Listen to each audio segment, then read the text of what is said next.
સ્વાગત છે બધા વિદ્યાર્થી મિત્રોનો કલાસરની યુટ્યુબ ચેનલ ઉપર। આપણે શીખી રહ્યા છીએ ટેન્સીસ, જેમાં આપણે પહોંચ્યા છીએ ચાલુ વર્તમાન કાળ, પ્રેઝન્ટ કન્ટિન્યુઅસ ટેન્સ એટલે કે ચાલુ વર્તમાન કાળ। ચાલુ વર્તમાન કાળમાં સૌપ્રથમ આપણે વાત કરીએ એના અર્થની। ચાલુ વર્તમાન કાળ કોને કહેવાય? તો ચાલુ વર્તમાન કાળ એટલે અત્યારે બોલવાની ક્ષણે હું બોલી રહ્યો છું, આ ક્રિયા ચાલુ વર્તમાન કાળ। તમે સાંભળી રહ્યા છો તો આ ક્રિયા ચાલુ વર્તમાન કાળ એટલે કે આપણે જ્યારે બોલતા હોઈએ ત્યારે જે ક્રિયા થતી હોય છે એ બધી જ ક્રિયાને શું કહેવાય? ચાલુ વર્તમાન કાળ કહેવામાં આવે છે, પ્રેઝન્ટ કન્ટિન્યુઅસ ટેન્સ। એના અમુક ઉદાહરણો છે આપણી સામે। હવે આઈ એમ પ્લેઇંગ, આઈની જોડે હંમેશા શું આવે? એમ જ આવે। વી are playing, you are playing, they are playing.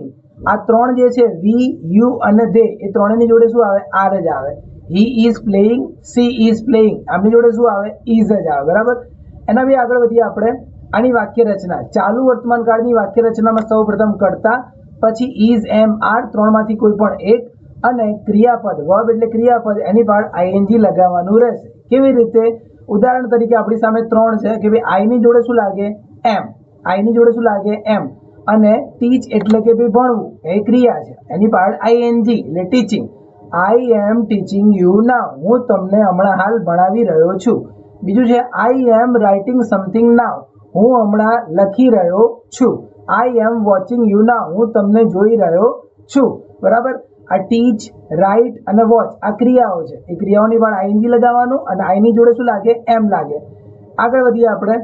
પછી બીજા વાક્યોમાં જઈએ કે જેમાં વી, યુ અને ધે, એની જોડે શું લાગે છે? આર લાગે। શું લાગે? આર। એ કમ્પલસરી છે કે ભાઈ આ ત્રણમાંથી તમારે એક સ્વરૂપ તો મૂકવાનું જ આવે છે।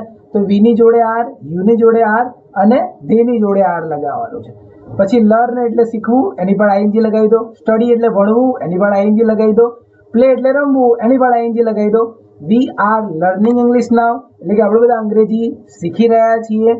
યુ આર સ્ટડીંગ ઇંગ્લિશ નાઉ, તમે અંગ્રેજી ભણી રહ્યા છો। ધે આર પ્લેઇંગ ક્રિકેટ નાઉ, તે લોકો અત્યારે ક્રિકેટ રમી રહ્યા છે। આગળ વધીએ। હવે સબ્જેક્ટ તરીકે આવશે હી, શી અને ઇટ। જ્યારે હી અને શી અને ઇટ હોય ત્યારે ટુ બી ના રૂપ તરીકે ઇઝ નો ઉપયોગ કરવાનો। કોનો ઉપયોગ કરવાનો? ઇઝ નો ઉપયોગ કરવાનો છે। તો હી ઇઝ, પ્લેની પણ આઈએનજી, પ્લેઇંગ।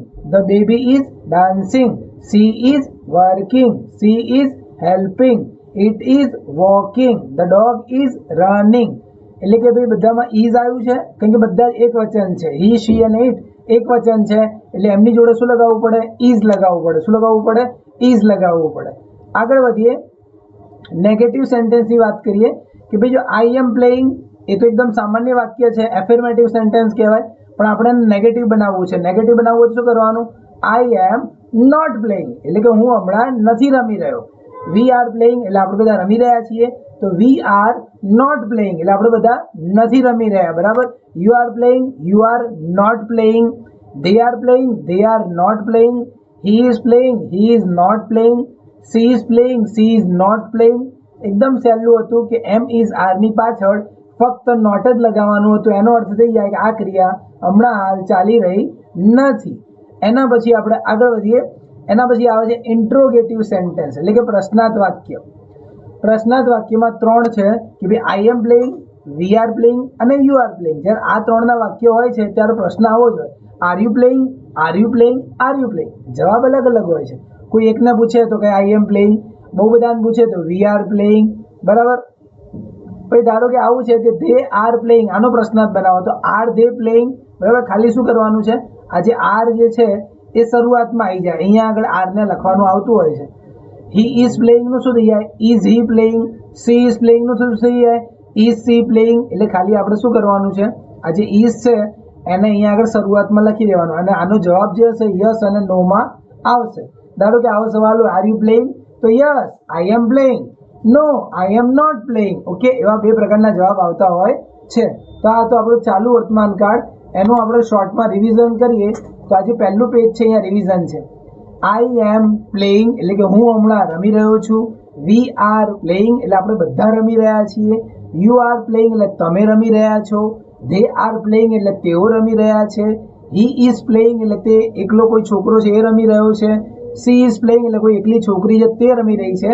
પણ અત્યારે આપણે જ્યારે બોલી રહ્યા છીએ ત્યારે આ ક્રિયા ચાલી રહી છે એવું દર્શાવવા માટે ચાલુ વર્તમાન કાળનો ઉપયોગ થાય છે. ફરીથી મળીશું, ભણતા રહીશું.